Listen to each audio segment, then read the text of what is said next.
got a lot to get through today. Okay, so carrying on from our lesson last week, we were looking at the key divisions in the early stages of the civil rights movement and the general impact across the board. Sam, come on. Sit up straight.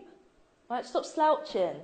This is the perfect opportunity for you to engage, so make the most of it. But we learn the same stuff every year for Black History Month. Every single October we learn the same things, either apartheid, slavery, or the civil rights.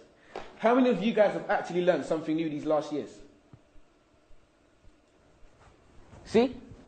That's what I mean. Sam, this is our history, come on, man. No, seriously.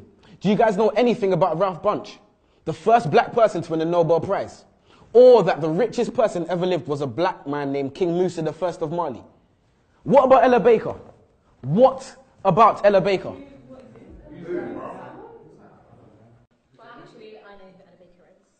One of the most influential women of the civil rights movement. This is why I can't take Black History Month seriously, man.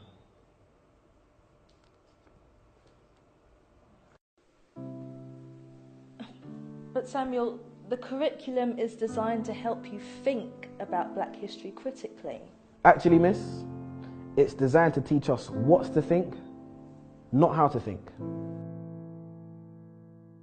For example, when that light switched, you taught us it was Thomas Edison who made that happen, when ironically it was actually a darker man who made that light flick, Lewis Latimer to be precise.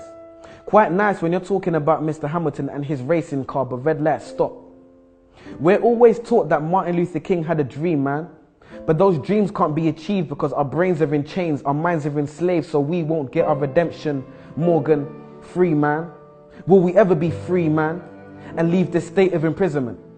And take that walk of free, damn it, green man from a traffic light invented by the same man who made gas masks to protect our organs. Another free man named Garrett Morgan. But I bet you never knew that. We need to open our minds. But how can we be taught to see if the blind lead the blind? The first person to develop significant eye surgery was a black woman named Dr. Patricia E. Bath. Now on that note, there's a question I must ask. If this is a great opportunity to learn and be engaged about our past, why are we not actually being taught about our past? Transatlantic slavery, where we're taught Black history starts, but is it really? There seems to be a lot you haven't told us. And you shut down and hold back on the bold ones who stand against the way you're trying to mold us. Consistent enemies of progress. You're surprised because I know things you don't expect me to know yet. And when I tell you you're wrong for telling me about me, you call it a riot while I call it a protest. The Broadwater Farm riots. The media exacerbate and make it seem like it's a bunch of delinquent youths on the streets, when really the first cause and trigger was death at the hands of the police. We cease to know information and the truth.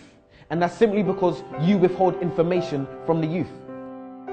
Maybe one day we'll be satisfied with how our knowledge of history equates. Well, I'm sure like me, you're waiting for the teacher to fill in that space. So do so then. No answer.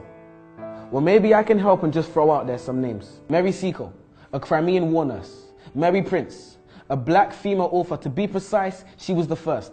Bernie Grant, influential local activist and respected MP. Trevor McDonald, one of the first black ITN journalists to hit the TV screen. Jamal Edwards and SBTV. And when Fuse ODG brought the Yazonto dance to the UK, and my foot swayed to the left and to the right like the wipers of a car's windscreen, and DJ Abrante brought Afro beats to the streets. See, it's funny when we think of our childhood memories. A man who was actually funny, Lenny Henry.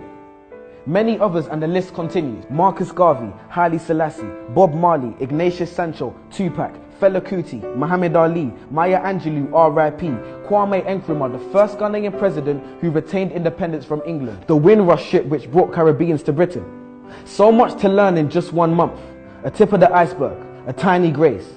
And what was the first black Roman emperor's name? Years passed and we're still caught up in the same civil rights age, which isn't bad if you learn something new. But we don't. And we're not being taught enough about our culture, so there's no one else to blame but you. And if not you, then who? Questions, questions, questions. If you're not teaching us these things, then I'm inclined to believe it's because you don't know.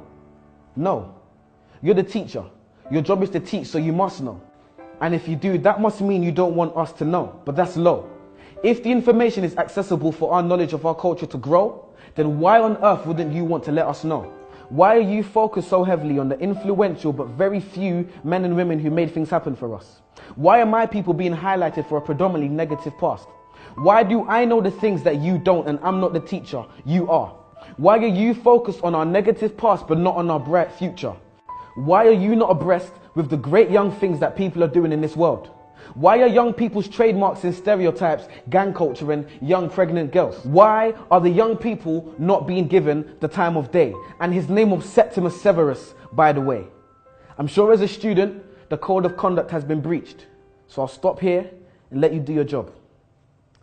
So teach.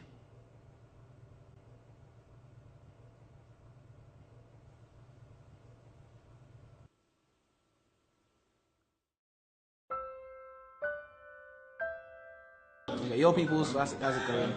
It's your boy Samuel King. This is my poem, What I Wasn't Taught in School. And you're watching Word on the Curb. Bow.